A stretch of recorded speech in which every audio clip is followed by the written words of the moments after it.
Some loves begin quietly. Not with declarations or grand gestures, but with shared silences, stolen glances, and moments so small they seem harmless at the time. Yet years later, those moments reveal themselves as the foundations of entire lives, lives shaped as much by what was chosen as by what was abandoned. This was one of those loves. Willow Creek, deep in the American heartland. Willow Creek was a farming town tucked between rolling fields and long dirt roads, the kind of place where everyone knew everyone else's business before it was ever spoken aloud. Life followed strict rhythms: planting, harvest, church on Sundays, and the unspoken social order that decided who belonged where. The Whitmores sat firmly at the top of that order. For 3 generations, the Whitmore family had owned the largest tract of land in the county. Their farmhouse sat on a gentle rise overlooking acres of crops, barns, and pastures, its white columns visible from nearly anywhere in town. The name Whitmore carried weight. Respect. Expectation. Jonathan Whitmore had grown up knowing his life was already planned. He would inherit the land. He would expand it. He would marry well. Love, if it appeared at all, would be a convenient addition, not a deciding factor. Margaret Hale knew a different world. Margaret Hale lived on the opposite side of Willow Creek, where the houses were smaller, the paint faded faster, and money disappeared almost as quickly as it arrived.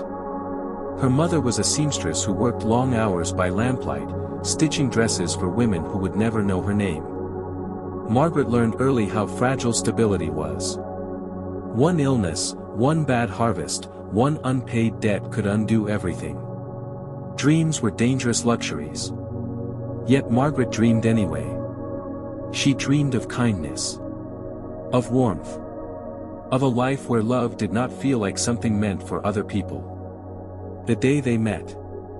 They were both 17 when they first spoke. Jonathan had wandered beyond the familiar boundaries of his world, escaping the suffocating certainty of his future. Margaret sat near the abandoned mill at the edge of town, a book resting on her knees, her bare feet brushing the tall grass. "Is that any good?" Jonathan asked, surprising her. Margaret looked up, startled. "It's better than good. It's about places where people get to choose their lives." Jonathan smiled faintly. "Sounds fictional." She laughed, and in that moment something shifted, something neither of them could name yet. They began meeting there after that. At first, they talked about nothing important. Books. Weather. Small observations about Willow Creek that made them both feel less alone.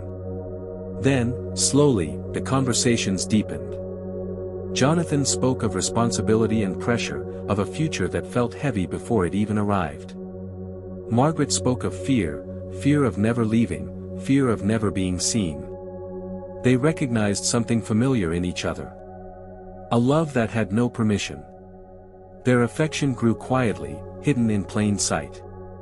They met under trees at dusk. Walked along empty roads at night. Shared sandwiches and dreams and laughter. Jonathan brought Margaret books from his father's library. Margaret told Jonathan stories she had carried since childhood. For the first time, Jonathan felt understood without explanation. For the first time, Margaret felt chosen. But even in their happiness, a shadow lingered. They both knew the truth. Willow Creek did not allow this kind of love. Jonathan Whitmore was not supposed to love a seamstress's daughter. And Margaret was not supposed to believe she could belong in his world. Still, love has a way of growing stronger in defiance. The promise. One evening, as summer faded into early autumn, Margaret handed Jonathan a small folded cloth. "I made this for you," she said, her voice soft with nervousness. Jonathan unfolded it carefully. A white handkerchief. Simple. Elegant. With their initials embroidered in the corner. He swallowed hard. "I'll keep it," he said. "Always." Margaret studied his face. "Even when things get difficult?" Jonathan hesitated, just enough for her to notice. "Yes," he said. "Even then." That hesitation would echo for decades. The weight of expectation. Jonathan's father noticed the change in him quickly. A distracted gaze. Unexplained absences. A happiness that did not belong. One evening, he confronted him directly. "You are risking everything," his father said, his tone calm but final. "This must end." Jonathan argued. For the first time in his life, he truly argued. "I love her," he said. His father's expression hardened. Love does not feed families or preserve legacies. Responsibility does. The ultimatum was clear. Jonathan would be sent away to study. Immediately. Distance would solve what defiance had created. The last meeting. Margaret knew something was wrong the moment Jonathan appeared at the mill that night. His face was pale. His movements uncertain. "You're leaving," she said before he could speak. "Yes," he admitted. "But only for a while." Margaret shook her head slowly. "You don't believe that." Jonathan reached for her hands. "I don't know how to fight this." Her voice trembled. "You promised you wouldn't choose fear." "I love you," he said desperately. Tears slid silently down her face. Then love should have been enough. She stepped back. And walked away.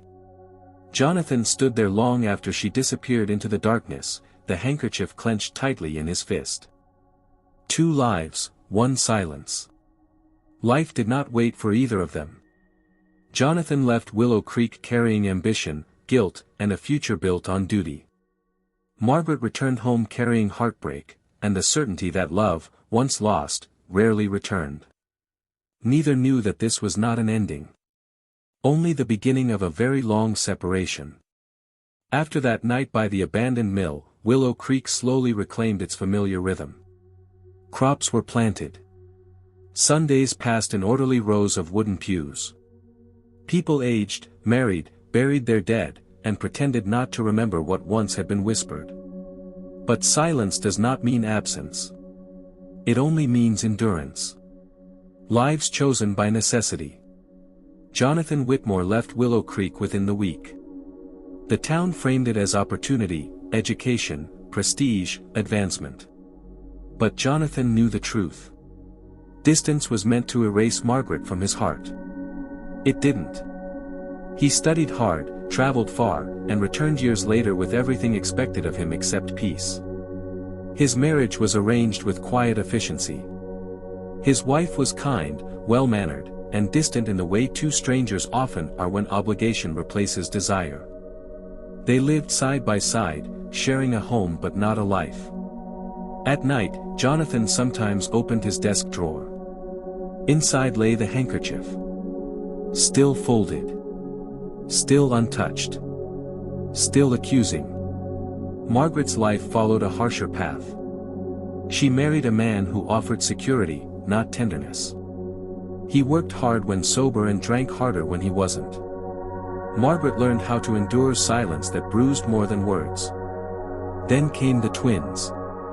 Caleb and Noah. They became her reason for breathing. She worked endlessly, sewing, mending, cleaning, anything that paid. Love became something she poured into her children, because there was nowhere else to put it. She never spoke Jonathan's name aloud.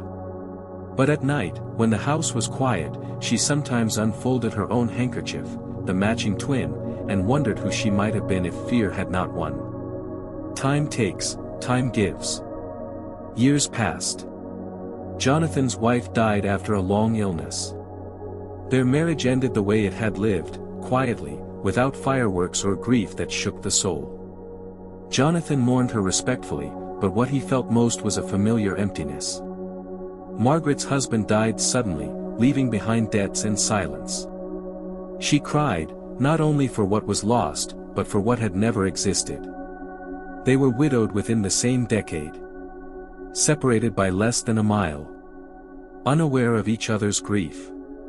Willow Creek, 1918. Willow Creek had aged. The wooden storefronts leaned more than they once had. Horses shared space with early automobiles. The town square remained its heart, a place where errands and gossip intersected daily. Margaret stood there one crisp autumn afternoon, a basket of freshly mended clothes resting against her hip. Caleb and Noah walked beside her, now 12 years old, tall, observant, shaped early by responsibility. Jonathan Whitmore stood near the general store, discussing land taxes with a local official. He turned at the sound of her voice. And time folded in on itself. For a moment, neither moved. Margaret felt her breath leave her lungs. Jonathan felt something break open in his chest. She was older, but unmistakably her. The girl from the mill now carried quiet strength, her posture shaped by survival. "You," Jonathan said, his voice rough with disbelief. Margaret swallowed. "Colonel Whitmore." The title formed a barrier between them. Jonathan's gaze fell to the boys. "Your sons?" he asked gently. "Yes," Margaret replied. "Caleb and Noah." The boys watched silently, sensing something important without understanding it. Jonathan nodded, words failing him. The first words after decades. "I never stopped thinking about you," Jonathan said finally, too honestly. Margaret closed her eyes for a brief moment. "That doesn't change what happened," she said softly. "No," he agreed. "But it changes what I carry." They stood in the open square, surrounded by people who pretended not to stare. "I'd like to speak with you," Jonathan said. "Privately." Margaret hesitated. 28 years had taught her caution. "I'll listen," she said. But nothing more. That was all he deserved. An invitation disguised as work. Jonathan chose his words carefully. "I have sewing work that needs attention at the estate," he said. "If you're interested." Margaret recognized the excuse. She also recognized the risk. "I'll come," she said. "For the work." Jonathan nodded, relief flickering across his face. They parted without touching. But something had already shifted. That night, Jonathan returned to Whitmore Ridge and sat alone in his study. He opened the desk drawer. The handkerchief rested inside, yellowed by time but intact. "I chose fear," he whispered. "And it cost me everything." Across town, Margaret opened her wooden box and held its twin. For the first time in decades, she allowed herself to feel something dangerous. Hope. Two souls at the edge of a second chance. Neither slept that night. Jonathan stared at the ceiling, replaying every word he had never said. Margaret lay awake listening to her sons breathe, wondering if reopening old wounds could ever lead to healing, or only pain. They both knew one truth. Tomorrow would change everything. Not because the past could be fixed, but because it could finally be faced. Morning arrived too quickly. Margaret rose before the sun, her body already tense, her thoughts louder than the quiet cottage around her. The small house smelled faintly of soap and fabric, comforting, familiar, safe. She stood for a moment beside the narrow bed where Caleb and Noah still slept, watching the slow rise and fall of their chests. This visit was supposed to be work. Nothing more. And yet her hands trembled as she prepared breakfast. Preparing for a world that wasn't hers. She dressed the boys carefully, smoothing collars that had been mended more than once, brushing dust from their sleeves. They were clean, polite, sharp-eyed, children who had learned early not to draw attention. "Remember your manners," she said gently. "Yes, Mom," they answered in unison. They didn't ask questions. They sensed the weight in her voice. The walk to Whitmore Ridge took nearly an hour. As the sun rose higher, the estate emerged from the morning mist, white columns, wide porches, barns lined in neat order, fields stretching farther than Caleb could count. "Is this all his?" Noah whispered. Margaret nodded. "Yes." The boys fell silent. Jonathan waited. Jonathan Whitmore stood on the front porch when they arrived. He had not meant to wait there. But something in him refused to hide. Margaret noticed immediately. He looked older than she remembered, not just in years, but in gravity. Responsibility had shaped him, carved lines of restraint and regret into his face. "Thank you for coming," he said quietly. Margaret nodded. "You said you had work." "Yes. Please, come in." Crossing the threshold. The house was overwhelming. Polished floors reflected light from tall windows. Heavy wooden furniture spoke of wealth passed down rather than earned. Portraits of stern ancestors lined the walls, watching silently. Caleb and Noah moved carefully, afraid to touch anything. Margaret felt a familiar tightening in her chest, the old instinct to make herself smaller. Jonathan noticed. And hated it. Mrs. Hawthorne. The housekeeper appeared in the hallway, a woman in her late 50s, hair tightly pinned, expression sharp and appraising. "Colonel," she said. Then her eyes shifted to Margaret and the boys, lingering just long enough to judge. "This is Mrs. Hale," Jonathan said firmly. "And her sons." Mrs. Hawthorne's lips thinned. "Of course." She turned on her heel and led them to a smaller dining room. Breakfast that revealed too much. The table was already set. Fresh bread. Butter. Eggs. Fruit. Milk. More food than Margaret often saw in a week. The boys froze. "Please," Jonathan said gently. "Sit." They did, carefully, stiffly. Margaret watched them eat slowly, deliberately, trying not to seem hungry. Jonathan felt something crack inside him. These were the sons of the woman he had loved. And they had known want. A conversation that shifted the ground. Jonathan tried to keep his voice light. "How old are you?" he asked. 12, Caleb answered. "And what do you like to do?" "I help where I can," Caleb said. "Carry things. Fix fences." Jonathan nodded approvingly. Noah spoke less, but when Jonathan mentioned books, the boy's eyes lit up. "You have books here?" Noah asked carefully. "An entire library," Jonathan replied. Noah's breath caught. Jonathan saw it. Opportunity, standing at the edge of a child's reach. The estate tour. After breakfast, Jonathan insisted on showing them the grounds. The barns. The horses. The fields. Caleb was mesmerized by the animals. Noah asked questions, sharp ones. About planting cycles. About land use. About machinery. Jonathan answered patiently. Margaret watched, heart heavy. He spoke to her sons as if they mattered. As if they belonged. The first tension. From an upstairs window, Mrs. Hawthorne watched. Disapproval hardened into resolve.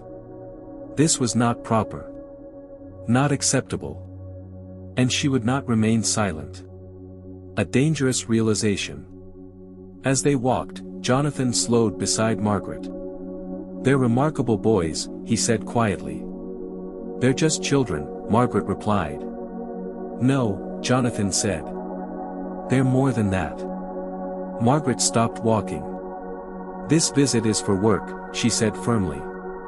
"Nothing else." Jonathan nodded. "I know." But they both knew the truth. This was no longer just about sewing. The offer. Before they left, Jonathan cleared his throat. "There's more work than I initially mentioned," he said. "And fair pay." Margaret met his gaze. "No charity." "Never," he replied. "Only respect." She hesitated. Then nodded once. "I'll return tomorrow," she said. As they left, the boys turned back again and again, memorizing the estate. Jonathan watched them go. A thought lodged deep in his chest. He had lost decades. But perhaps, not everything. Margaret did not breathe normally again until the estate was far behind them. The road back to town felt different, like the world had shifted by half an inch. Not enough for strangers to notice. Enough for her to feel it in her bones. Caleb walked with a new kind of energy, glancing at every fence and barn as if imagining himself inside that life. Noah walked quietly, holding the memory of the library like a fragile jewel he feared might break if he spoke too loudly. "Mom," Caleb finally said, "he's not like people say." Margaret's jaw tightened. "People talk," she answered. "But Caleb," she cut in softly, "don't." He fell silent, but the thought remained written on his face. Why do they talk like he's a monster if he treats us like we're human? Margaret didn't have an answer that wouldn't bruise him. The housekeeper's letter. While Margaret and the boys returned to their cottage, Mrs. Hawthorne moved like a woman marching toward war. She sat at the small writing desk in the servants' sitting room, smoothing a sheet of paper with deliberate precision. 30 years she had kept the Whitmore household spotless in reputation as well as in dust. 30 years of tradition, order, and carefully maintained distance between classes. And now? Now her employer had placed a seamstress and 2 poor boys at his table as if they were equals. She dipped her pen and began to write. Not to anyone in the house. To the town. To the people who fed on scandal like it was nourishment. She addressed the letter to a woman known for 2 things, piety and poison. Mrs. Beatrice Dunn, leader of the Ladies' Church Committee, queen of whispered judgment, and the kind of woman who could destroy someone's name with a smile and a hymn. Mrs. Hawthorne sealed the letter, her mouth tightening into something that resembled satisfaction. "I am protecting him," she murmured to herself. Even if she had to break someone else to do it. The first whisper. The following morning, Margaret walked to the market for thread and a sack of flour. The air felt strange. She noticed it in the way voices paused as she passed. In the way eyes slid away too quickly. In the way a shopkeeper who usually greeted her with a nod suddenly acted as if he had not seen her at all. At the butcher stall, Mrs. Dunn stood with 2 women Margaret recognized, wives of men who liked to measure their worth by property and pride. Margaret tried to move past them. But Mrs. Dunn stepped forward. Not blocking her path, exactly. Just close enough to make it impossible not to stop. "Mrs. Hale," Mrs. Dunn said sweetly, her tone dripping with false warmth, "I heard you had quite an unusual visit yesterday." Margaret's throat went dry. "I had business," she said evenly. "How wonderful," Mrs. Dunn replied, eyes shining. "Business is always respectable." Her smile widened. "But one must be careful where business takes place, dear. People misunderstand. Men misunderstand. Especially lonely men." Margaret felt her face heat with anger. "I am not responsible for what fools invent," she said. "Oh," Mrs. Dunn murmured, delighted. "Listen to that. She has spirit." One of the women laughed behind her hand. Margaret's fingers tightened around her basket. Mrs. Dunn leaned closer, lowering her voice with theatrical intimacy. "Just remember," she whispered, "a woman's reputation is like lace. Once torn, it never looks the same again." Margaret held her gaze, refusing to flinch. "Then perhaps," she replied softly, "you should stop reaching for scissors." Mrs. Dunn's smile faltered. Margaret walked away before her shaking hands betrayed her. The boys feel it too. That afternoon, Caleb returned home with a bruise forming on his cheekbone. Margaret dropped her sewing. "What happened?" Caleb hesitated. A boy at the pump said, "Things." "What things?" Her voice was calm, but it was the calm of a storm gathering. Caleb's eyes flickered away. "He said you were trying to trap Colonel Whitmore." Margaret's chest constricted as if someone had tied rope around it. "And what did you do?" she asked quietly. Caleb's jaw tightened. "I hit him." Margaret closed her eyes. Not because she was angry. Because she understood. Her sons had spent their whole lives watching her hold her head up while the world tried to push it down. Caleb had simply decided he would push back. Margaret pulled him into her arms. "You don't hit people," she murmured into his hair. "I wasn't gonna just stand there," he whispered fiercely. Margaret kissed his forehead. "I know." When she looked up, Noah stood in the doorway, pale and silent. He hadn't been hit. But he'd been wounded. "Mom," Noah said, voice small, "are we in trouble?" Margaret forced herself to smile. "No, sweetheart. We're not in trouble." But inside she thought. "We are in a town that punishes women for being seen. Jonathan finds out." Jonathan learned about the whispers 3 days later. He was in his office reviewing accounts when his foreman, Mr. Turner, entered with an expression that suggested he was carrying bad news. "Colonel," Turner said carefully, "folks in town, they're talking." Jonathan didn't look up. "They always talk." "Yes," Turner said, "but this time it's about Mrs. Hale." Jonathan's pen stopped moving. Turner cleared his throat. "They're saying you're entertaining her. That she's using the boys to." Jonathan stood so abruptly his chair scraped the floor. "Enough." Turner flinched, then nodded. Jonathan's face was unnaturally still. Only his eyes showed what moved beneath: rage, guilt, and something colder, resolve. Turner shifted his weight. "There's more," he added reluctantly. "Some merchants are refusing to take her work. Mrs. Dunn's behind it, most likely." Jonathan's jaw clenched. "Where is Mrs. Hawthorne?" he asked. Turner hesitated. "In the kitchens, Colonel." Jonathan walked out without another word. Confrontation. Mrs. Hawthorne looked up when Jonathan entered the kitchen. Her posture was perfect. Her face composed.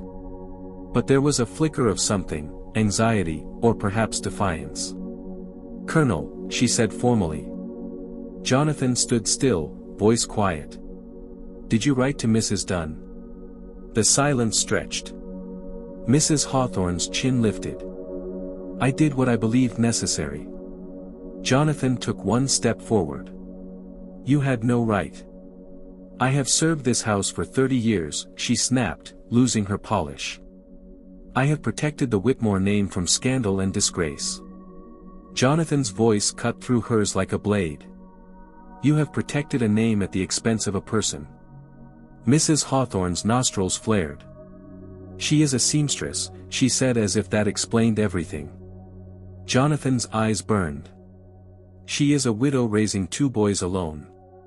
She is honest. She is strong.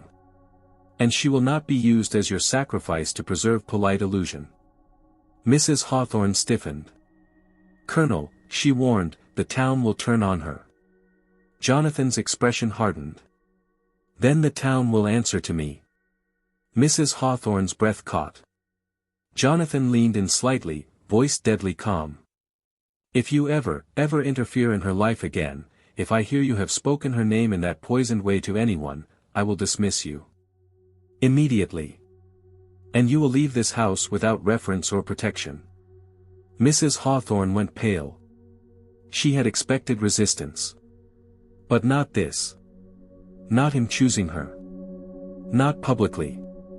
Jonathan straightened. "Do you understand me?" Mrs. Hawthorne swallowed. "Yes, Colonel." Jonathan turned and walked out. But he did not feel victorious.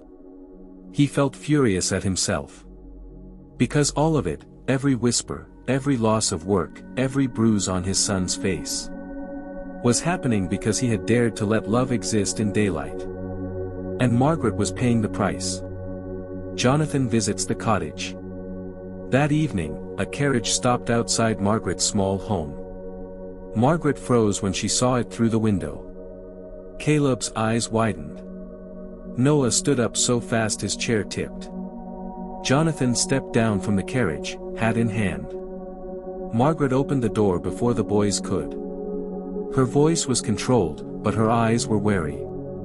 "Colonel." Jonathan's gaze flicked over her face, noticing the strain she tried to hide. "I heard," he said simply. Margaret's hands tightened on the edge of the door. "It's nothing." Jonathan's expression sharpened. "It's not nothing." A silence. Then Margaret's voice turned flat. "I told you. People misunderstand." Jonathan stepped closer, lowering his voice. "Then we will make them understand." Margaret shook her head immediately. "No. I will not be your scandal." Jonathan's throat tightened. "You're not a scandal," he said. "You're a woman who deserved better." Margaret's eyes flashed. "Don't you dare," she whispered. "Don't you dare speak like that, Jonathan. I built a life after you. I survived. I raised them. Jonathan's eyes softened. "I know." His voice was raw now. "And that's why I won't let them destroy you for speaking to me." Margaret swallowed. "What do you want?" she asked quietly. Jonathan held her gaze. "I want to court you properly," he said. "In the open. With respect. With intention. No secrets. No shame." Margaret's breath caught. "That would make it worse," she whispered. Jonathan nodded. "At first," he admitted. "But then they will have to accept what is real." Margaret looked at her sons, standing behind her, listening without moving. Caleb's hands were clenched. Noah's eyes were bright, terrified, hopeful. Margaret turned back to Jonathan. "If we do this," she said, voice shaking, "they will come for me harder." Jonathan's face didn't change.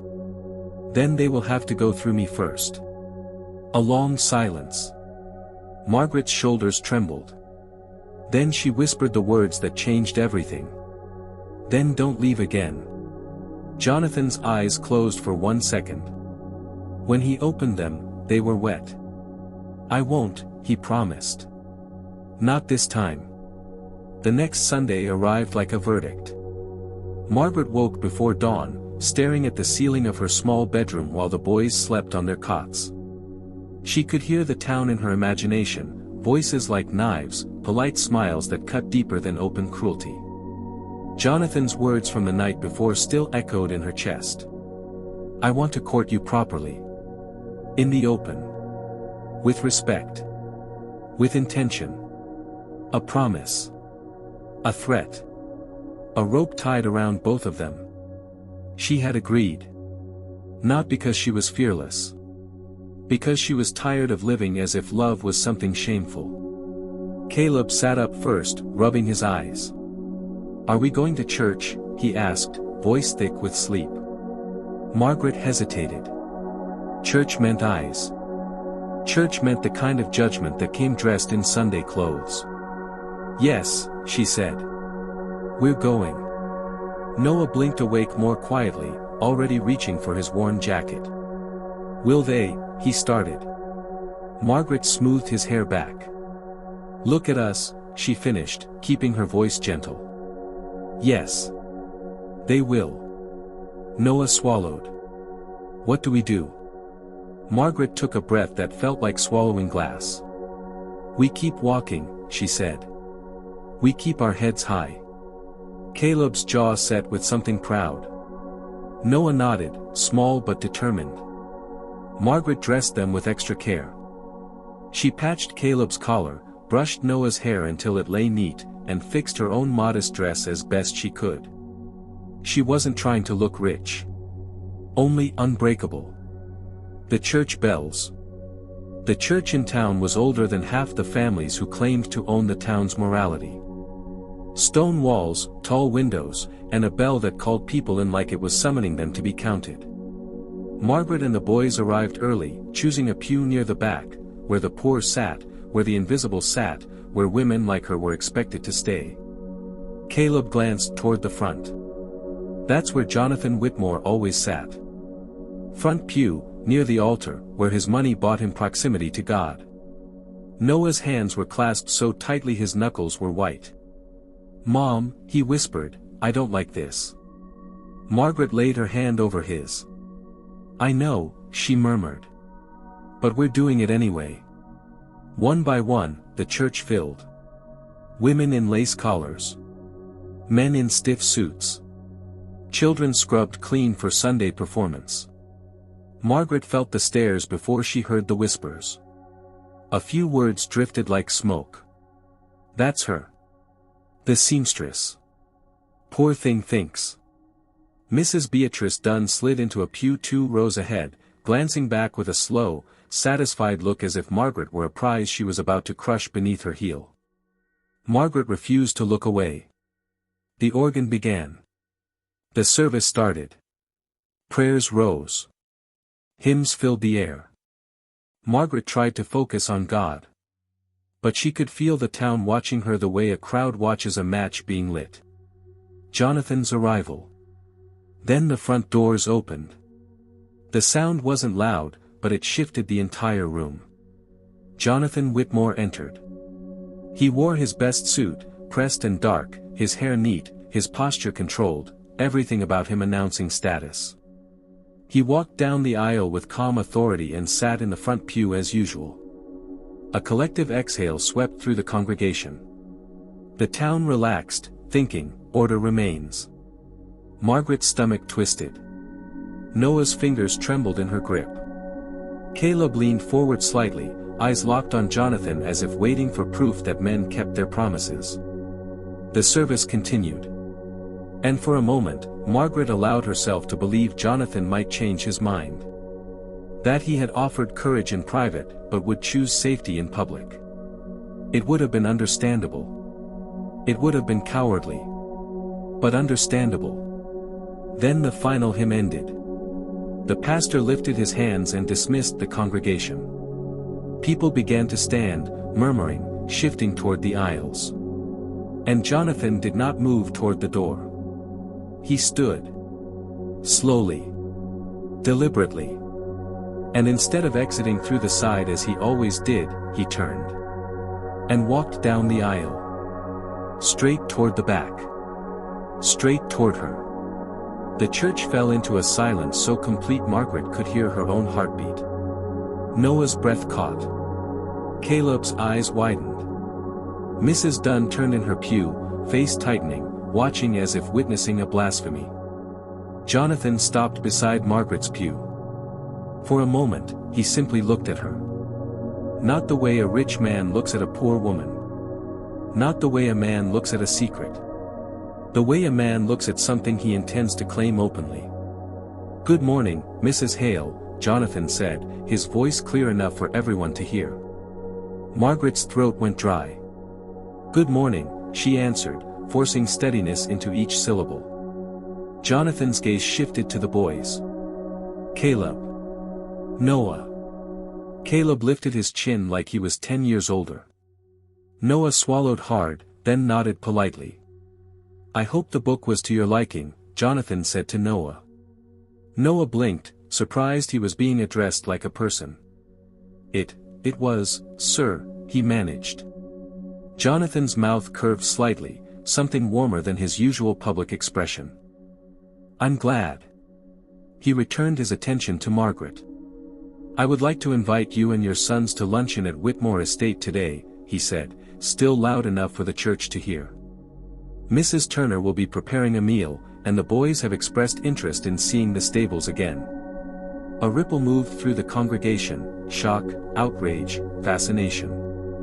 Mrs. Dunn's face went pale, then flushed red. Margaret's pulse hammered. She knew this moment. This was where she could save herself by refusing. Colonel, she began. Jonathan stepped closer, lowering his voice just enough that it felt intimate, but not secret. Please, he said. Let them see I mean what I say. Margaret stared at him, her mind racing. If she accepted, she would become the town's favorite target. If she refused, she would teach her sons that fear wins. Caleb tugged her sleeve, barely a whisper. Mom, please. Noah's eyes were shining, terrified and hopeful. Margaret drew a breath. Then she stood.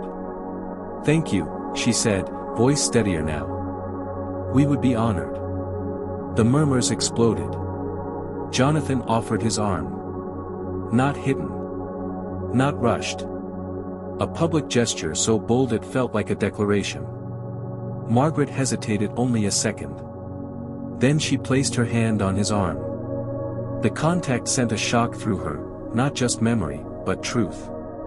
Jonathan led her and the boys down the aisle. As they walked past pews, Margaret could hear fragments. "Shameless. After his wife. Poor boys." But she kept her head high. Caleb walked beside her like a guard. Noah clutched his borrowed book to his chest as if it were proof that life could change. At the door, Jonathan paused briefly. He turned slightly, looking back into the church. Not angry. Not apologetic. Simply unyielding. Then he escorted Margaret Hale out into daylight. And behind them, in the sanctuary that claimed mercy, the town erupted in scandal. The pastor's eyes. Pastor Whitfield stood near the altar, watching it all unfold. He was older than Jonathan, older than Mrs. Dunn's cruelty, older than the town's obsession with propriety. His eyes softened, just for a moment. Not because he approved of scandal. Because he recognized something rare. A man choosing love over reputation. A woman refusing to be ashamed. And two boys, finally walking like they belonged in the world. Mrs. Dunn stormed toward the pastor the instant the doors closed behind Jonathan and Margaret. "Pastor," she hissed, voice tight with outrage, "did you see that? In God's house." Pastor Whitfield's expression remained calm. "I saw a man invite a woman and her children to lunch," he replied evenly.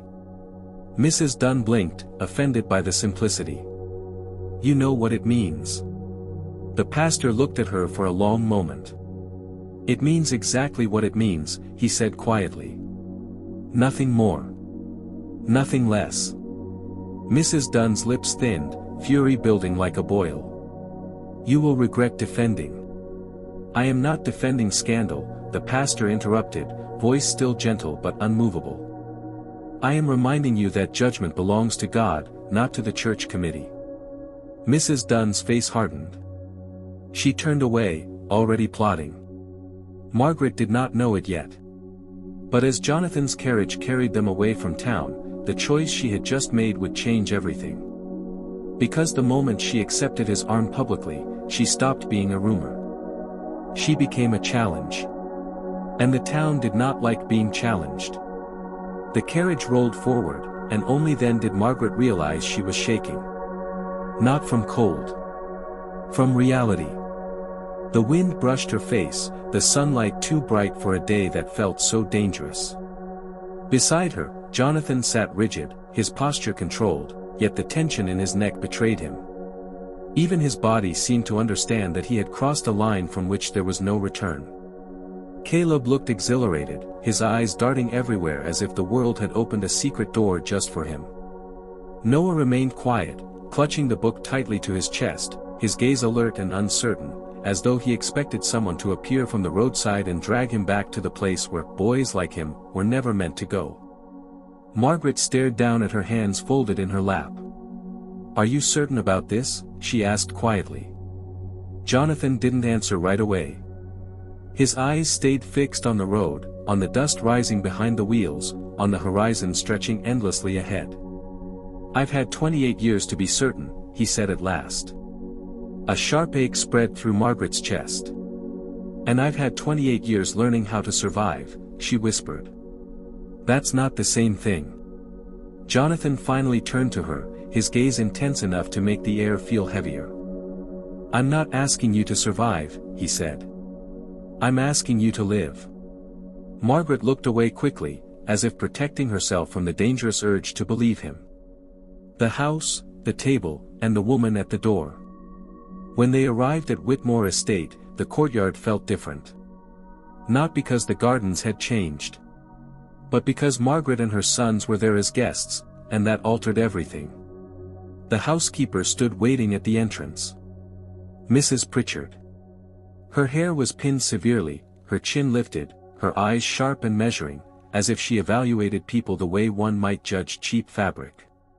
Her gaze traveled over Margaret, from her worn shoes to her modest dress. The judgment was quick, cold, unashamed. Jonathan noticed. "Mrs. Pritchard," he said firmly, "this is Margaret Hale. And these are Caleb and Noah." The housekeeper inclined her head slightly. "Colonel," she replied, curt and formal. Margaret offered a polite smile, refusing to shrink. "Good morning," Margaret said. Mrs. Pritchard did not return the greeting. She simply turned and gestured for them to follow.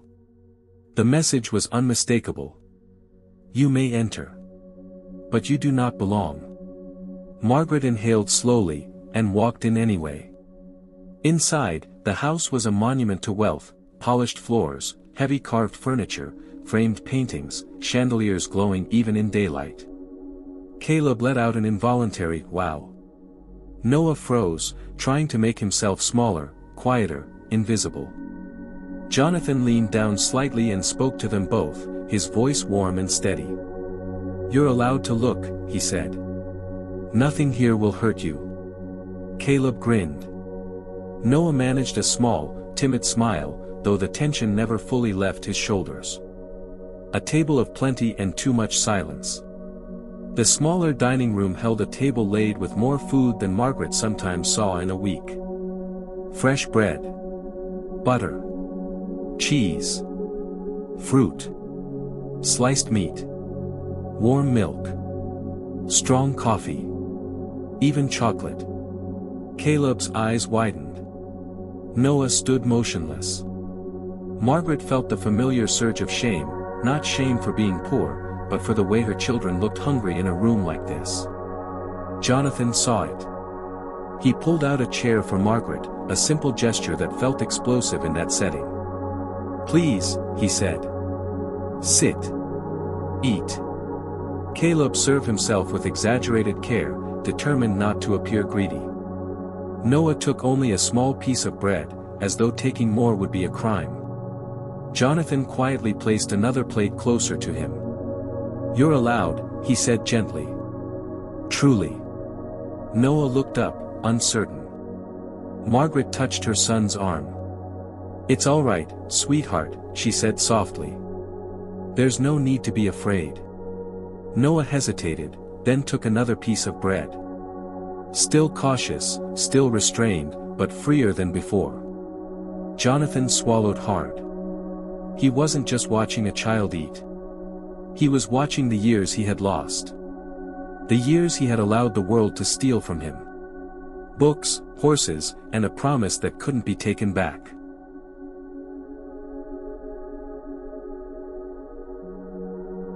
After lunch, Jonathan led them where Noah had been waiting to go.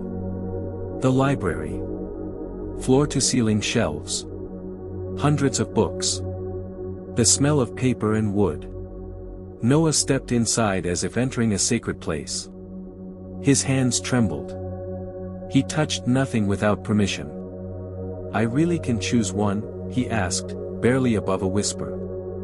"You can," Jonathan said. "And you can come back anytime you wish." Margaret felt her eyes burn. Noah selected a geography book filled with maps and illustrations. He hugged it to his chest as if it were something precious stolen from fate itself. Caleb, meanwhile, barely lasted 5 minutes before hearing a distant whinny. "The horses," he exclaimed. Jonathan laughed softly and led them to the stables. Caleb was enchanted immediately, darting from stall to stall, eyes bright with wonder. Noah surprised Margaret with thoughtful questions, about feeding schedules, animal health, breeding. Jonathan listened, visibly impressed. "You have a remarkable mind," he said. "Have you ever thought about proper schooling? A good school?" Noah lowered his gaze, his voice steady but simple. "We don't have money," he said. "I just read what I can." Margaret felt the familiar stab of helplessness. Jonathan looked at her, and something in his eyes settled into resolve. "We can fix that," he said carefully. Margaret turned quickly, defensive. I won't accept charity.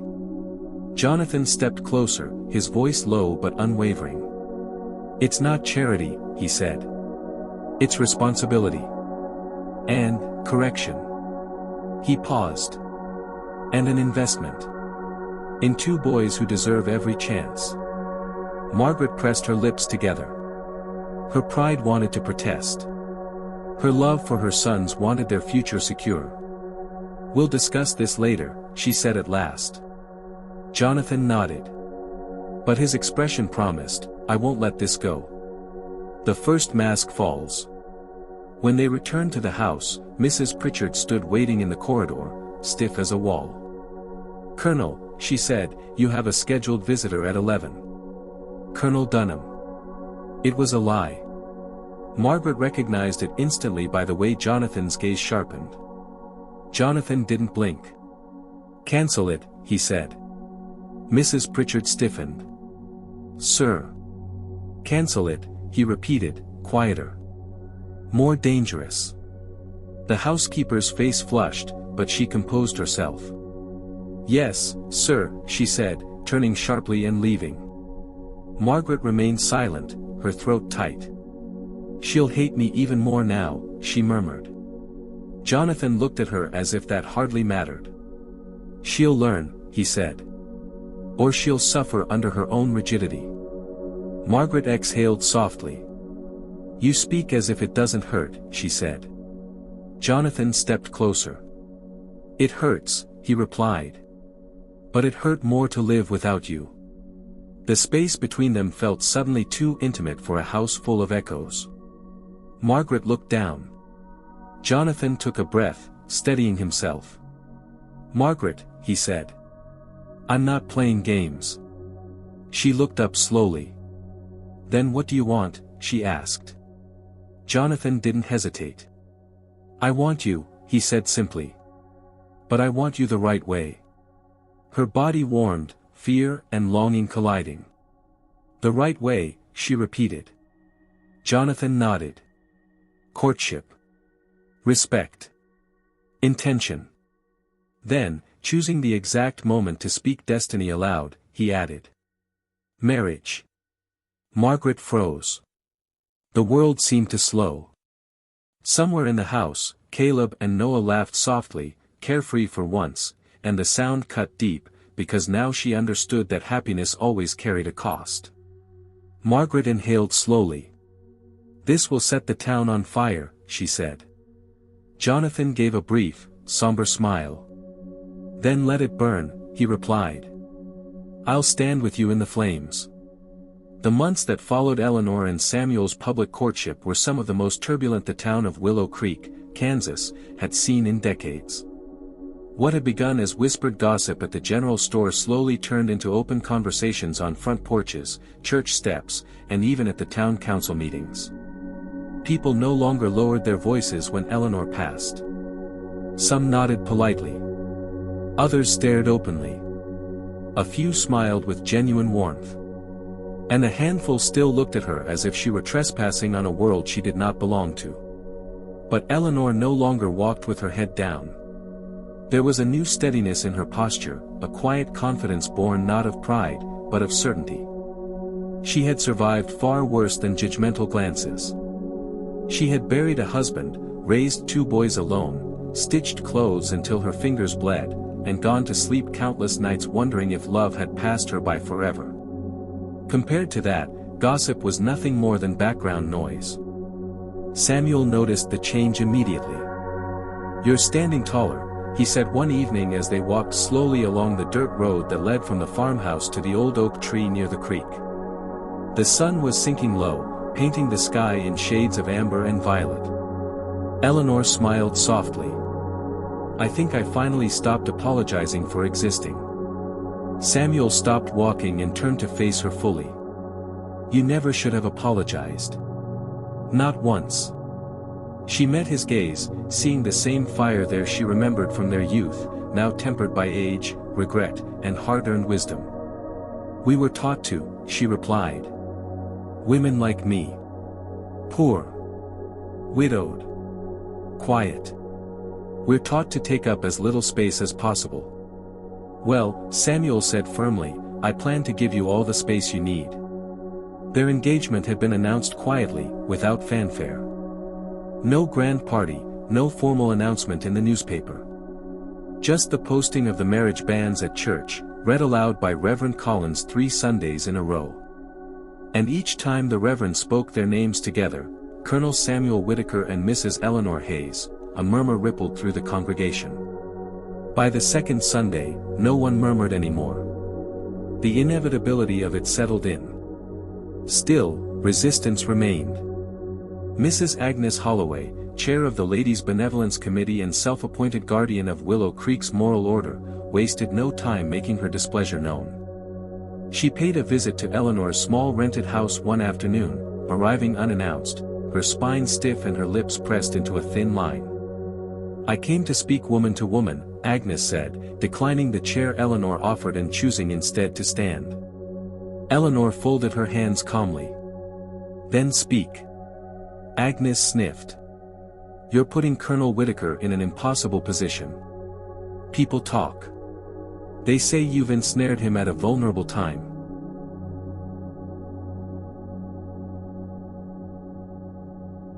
Eleanor's eyes did not waver. People have talked about me my entire life, Mrs. Holloway.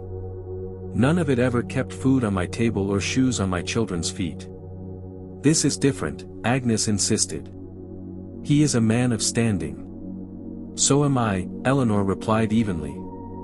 Just not the kind you recognize. Agnes flushed. You were a seamstress. I was, Eleanor agreed. And I was a wife. And a mother. And now I am a woman who is loved and loves in return. That should be enough. Agnes opened her mouth, then closed it again. For perhaps the first time in her life, she had no suitable response. She left shortly after, clearly unsettled. Samuel was furious when he heard about the visit. You should have sent her away, he said, pacing Eleanor's small living room like a caged lion. I didn't need to, Eleanor said gently. She heard what she needed to hear. Samuel stopped pacing and looked at her, something like awe softening his anger. You're stronger than anyone I know. I had to be, she replied. But now I don't have to be alone. Preparations for the wedding moved forward quietly. Eleanor chose to sew her own dress, just as she had sewn so much of her life. But this time, every stitch felt different. This was not work done out of necessity. It was an act of love. The dress was simple, ivory cotton, long sleeves, a modest neckline, but the embroidery along the cuffs and hem was exquisite. Small wildflowers native to Kansas, stitched carefully in soft blues and greens. Samuel watched her work one evening, sitting nearby with a book he hadn't turned a page of in an hour.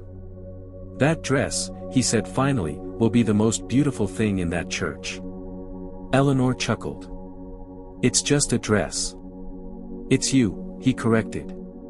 The boys, Thomas and William, were adjusting in their own ways. Thomas, older and more outspoken, took immediately to Samuel, asking endless questions about horses, crops, and the army. William, quieter and more observant, watched everything closely, as if trying to understand how this new man fit into their world. One evening, as Eleanor tucked William into bed, he asked softly, "Will he leave?" Her heart clenched. "Why would you think that?" "Everyone leaves eventually," he said matter-of-factly. Eleanor sat on the edge of the bed and took his small hand in hers. "Samuel isn't like that. And neither am I. Whatever happens, you and your brother are my forever." The next day, Samuel surprised the boys by taking them to the farm early in the morning. He showed them the stables, the fields, the old tools passed down through generations. He spoke to them not as children to be tolerated, but as young men whose thoughts mattered. When they returned home that afternoon, Thomas was grinning from ear to ear. "He said I could help with the horses," Thomas announced proudly. And he showed William the library. Eleanor's eyes widened. "The library?" William nodded, his expression glowing with quiet wonder. "There are so many books, Mama. Samuel watched the scene unfold, his chest tight with emotion. These boys, her boys, were already finding their place in his life, just as he was finding his place in theirs. But not everyone was willing to let the past rest. One evening, Samuel received an unexpected visitor at the farmhouse, Colonel Richard Barnes, an old acquaintance from his military days. Barnes wasted no time with pleasantries. "I hear you're making a mistake," Barnes said bluntly. Samuel crossed his arms. "Is that so? You're throwing away your legacy," Barnes continued. "Marrying beneath your station. Adopting children who aren't yours by blood." Samuel's voice was calm, but iron-hard. "Those children will be mine in every way that matters." Barnes scoffed. "Sentiment won't protect you." Samuel stepped closer. "No. But love will give me something worth protecting." Barnes left shortly after, shaking his head. Samuel watched him go, feeling oddly lighter. For the first time in his life, he was no longer torn between duty and desire. He had chosen. And nothing, no gossip, no tradition, no fear, was going to make him regret it. As the wedding day drew closer, Willow Creek seemed to hold its breath. The final Sunday before the ceremony arrived wrapped in early autumn light. The church was full, more than usual, as if curiosity alone had pulled people from miles around. When Reverend Collins read the marriage banns for the third and final time, there was no murmur at all, only silence, heavy and expectant. Eleanor sat between Thomas and William, her gloved hands resting calmly in her lap. Samuel stood across the aisle, tall and composed, his presence steady as a stone pillar. Their eyes met briefly, and in that glance was an entire lifetime, lost years, missed chances, and the unshakable certainty that this time, they would not let go. After the service, as parishioners filed out, something unexpected happened. One by one, people stopped. Mrs. Turner, who owned the bakery, pressed Eleanor's hand warmly. "Your dressmaking always was the finest in town. I'm glad you'll be staying." Mr. Dawson tipped his hat to Samuel. "You chose well," he said gruffly. Even Mrs. Holloway, stiff as ever, gave Eleanor a curt nod. It wasn't kindness, but it was something close to surrender. That evening, Eleanor sat alone in her small house, folding clothes and packing what little she owned. Soon, this place would no longer be hers. She paused, holding a worn tablecloth she had stitched years ago, memories stitched into every thread. A life of survival. Of endurance. And now, a life of choosing. There was a knock at the door. Samuel stood outside, hat in hand, his expression softer than usual. "I know it's late," he said, "but I wanted to ask something." She stepped aside to let him in. "What is it?" He hesitated, then said quietly, "Will you move to the farmhouse before the wedding? With the boys. I don't like the idea of you being alone." Eleanor searched his face. "People will talk." "They already are," he replied gently. "Let them." After a long moment, she nodded. "All right." The move happened the next morning. The farmhouse, once silent and orderly, transformed almost overnight. Laughter echoed through the halls. Boots appeared by the door in mismatched pairs. William spent hours curled up in corners with books, while Thomas followed Samuel everywhere, asking questions, absorbing everything. And Eleanor brought warmth. She rearranged small things at first. Curtains. Flowers on the table. Then larger ones. Meals cooked not for necessity, but for joy. Evenings filled with conversation instead of silence. Dora, the housekeeper, watched it all with knowing eyes. "This house has been waiting for you," she told Eleanor one afternoon. The night before the wedding, Eleanor couldn't sleep. She sat by the window, moonlight spilling across the floor, her wedding dress laid carefully across the chair. Her heart was full, but fear still whispered at the edges of her thoughts. What if she failed? What if love, after all this time, proved fragile? A soft knock interrupted her thoughts.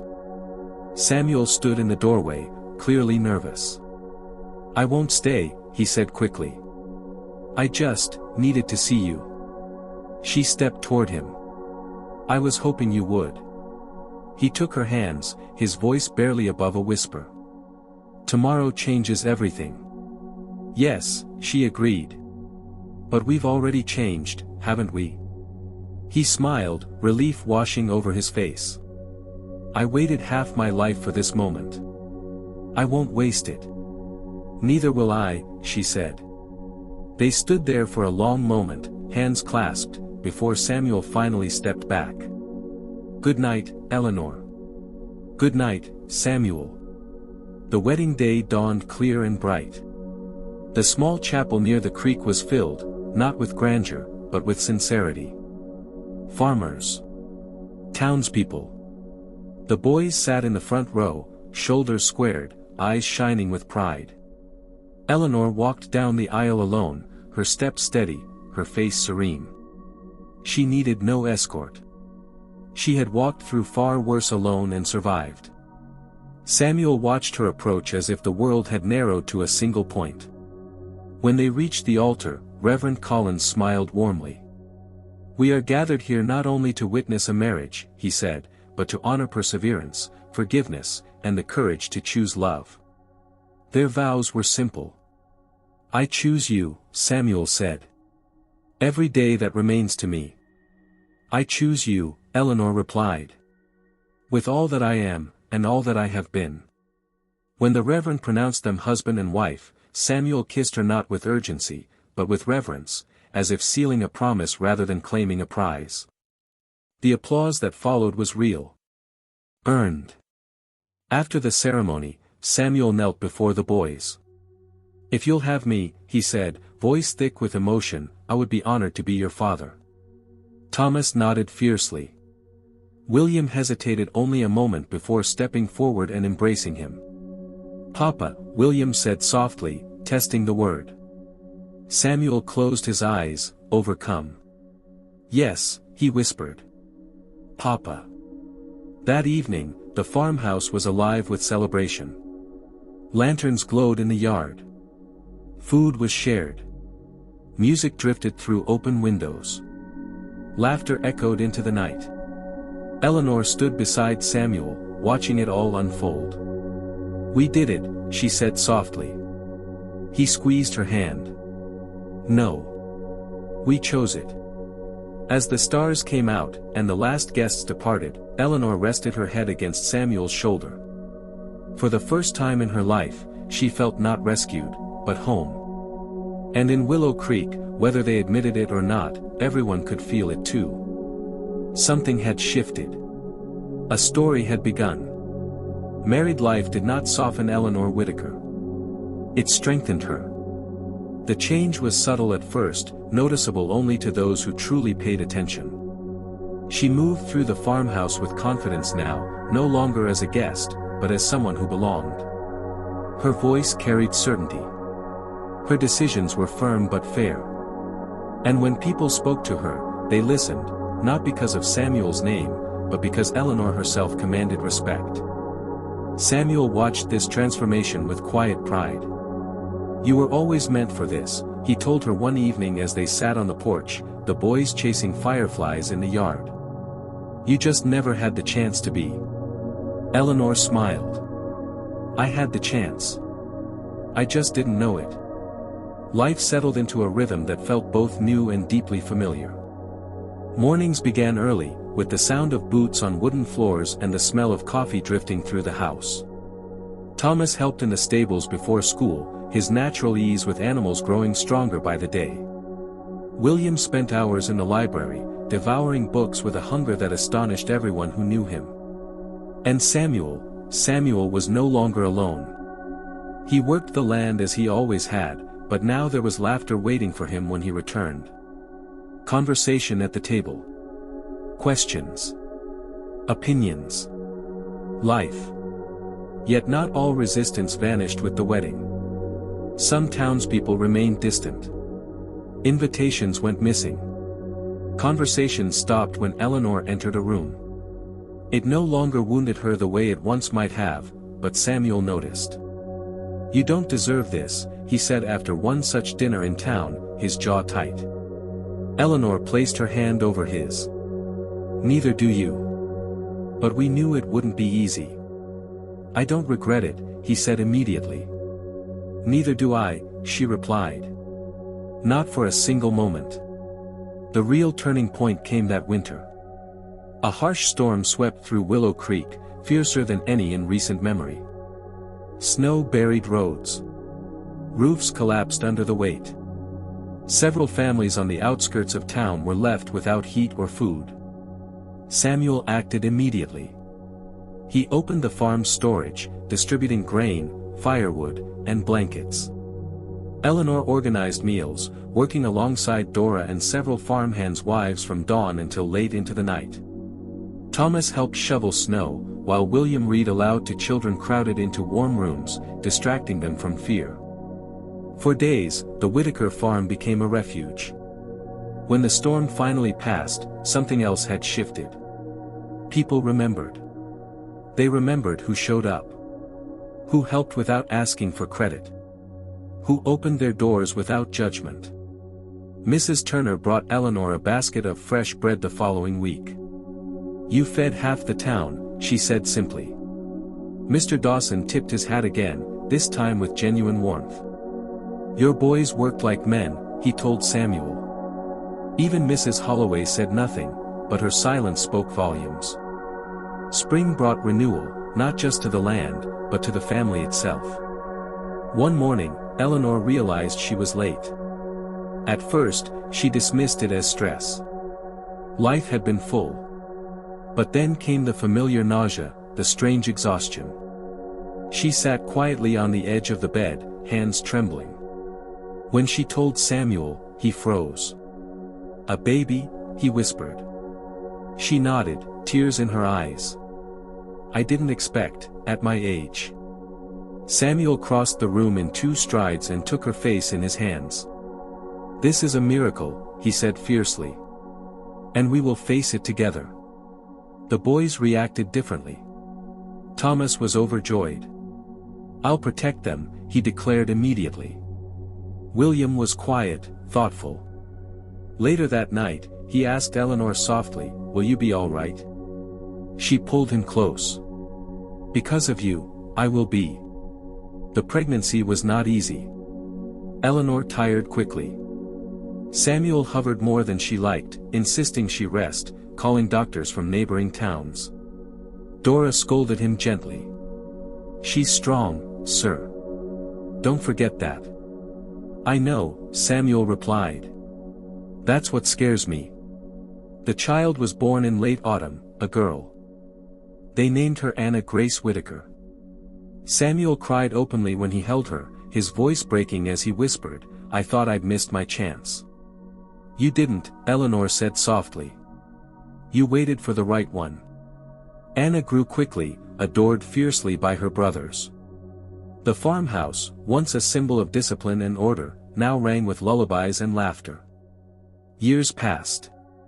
Thomas became a leader among the farmhands, respected not because of his name, but because of his fairness. William's intellect blossomed beyond anything Eleanor had dared imagine. Samuel sent him to study in the city, watching with pride as the quiet boy found his voice.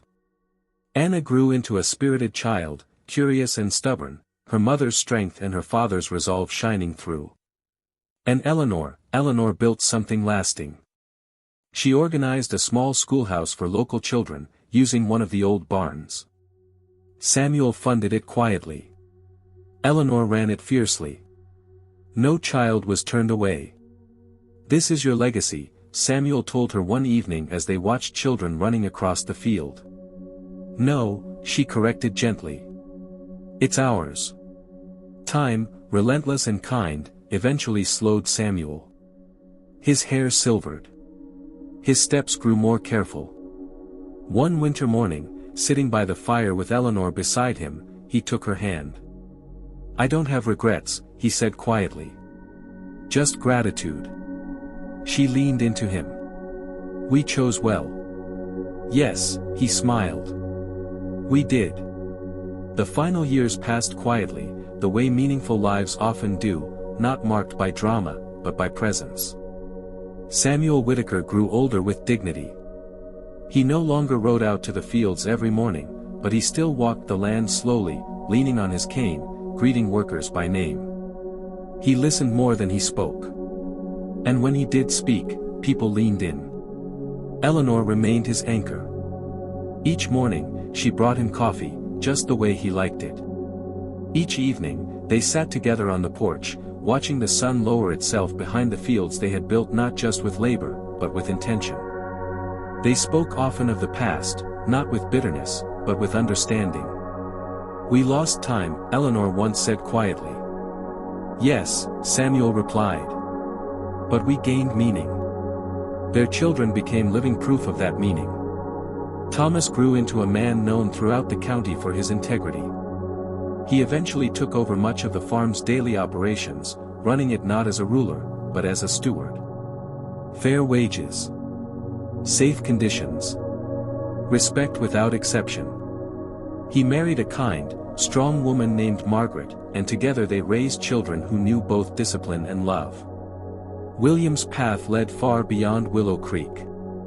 He studied law, then returned, not to seek status, but to serve. He defended farmers, laborers, widows, and immigrants.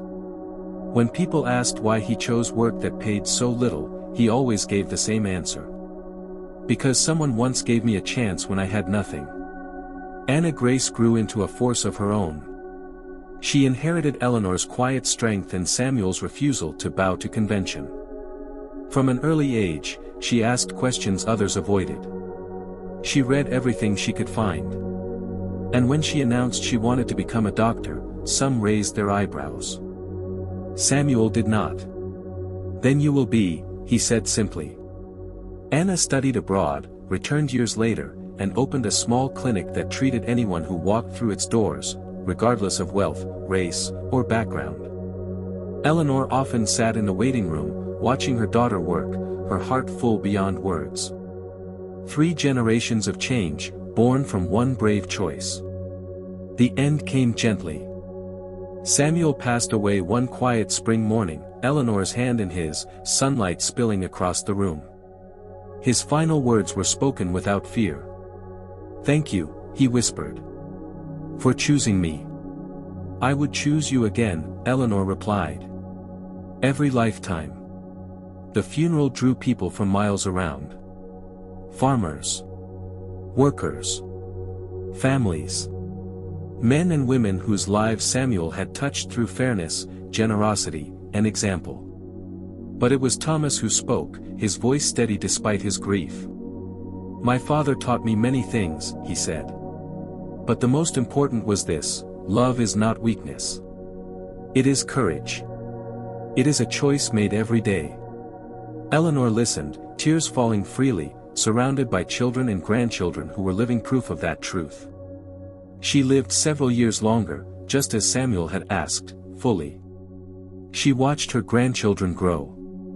She continued supporting the school and the clinic. She wrote letters. She laughed. She remembered. On her final evening, Eleanor sat alone on the porch, holding a small embroidered handkerchief, the one she had sewn decades earlier, back when hope felt fragile and distant. The initials were faded now, but the meaning was not. "We did it," she whispered to the night. "We chose love." Eleanor Whitaker passed peacefully in her sleep, leaving behind no fortune greater than the legacy she built, a family bound by choice, a community shaped by compassion, and a story that would be told for generations. In Willow Creek, people still speak of the lonely colonel who found his childhood sweetheart in the town square, and chose courage over convention. They speak of the woman who refused to remain small. They speak of the children who changed the future because someone believed in them. And they speak of a truth that time could not erase. It is never too late to choose love. Thank you for staying with us through this powerful journey. If this story moved you, please like this video. Your support helps us continue bringing emotional, cinematic stories to life. Subscribe to the channel Stories of the Season for more unforgettable tales of love, courage, and second chances. Now we want to hear from you. Do you believe love can survive decades of separation? Have you ever been given, or given someone else, a second chance? What kind of historical love story would you like to hear next? Leave a comment below and share your thoughts. Until the next story. Where the past comes alive, emotions run deep, and love always finds a way.